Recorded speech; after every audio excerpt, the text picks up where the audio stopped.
every company, regardless of the industry, wants to obtain successful integration approvals. It's becoming more and more essential for actually doing business in the US, though it's becoming increasingly challenging to get these approvals. We wanted to share our experiences in various scenarios. So here is an IT company. They are into healthcare vertical. It's becoming increasingly growing industry where IT service providers are building specialization in various verticals, like insurance, healthcare. So these, the entrepreneur in US, an Indian, started this company, built it up, very successful, and opened an office in India. Again, we were doing really well, 1,200 employees in India. So it was all going well until they ran into a scenario where successive L-1s were getting denied. They said, well, something not to be done because for us, human capital is very important. So, many companies, in such a scenario, look for a shift and a change in the attorney. Well, fortunately, they called us and Mr. George here looked into the scenario.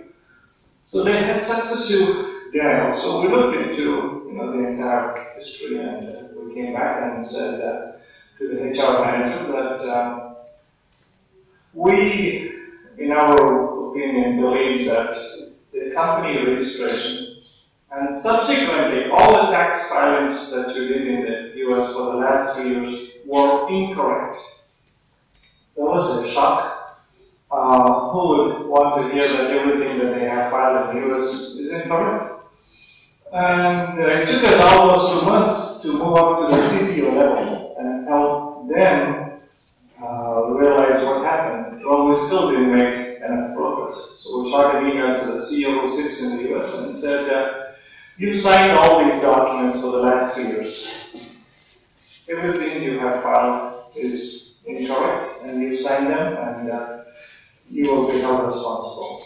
And then we got a response back in 15 minutes. The next day we had a conference call, and we briefed the CEO what the problem was.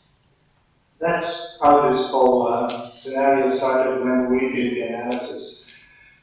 It's really hard to go tell a company that there are so many issues or they have not had things in order.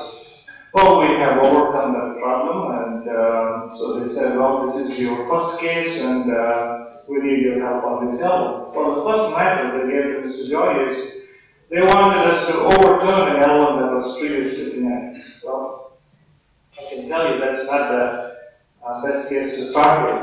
When you're building a new client, you're trying to help a client, and they come and say, you have to overturn a previous denial.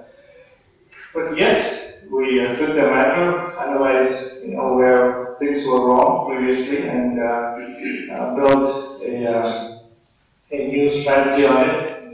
Took a different angle of the scenario, built the case. It was all approved. And that's where the client generally has a confidence, okay, we can trust these guys, they know what they're doing.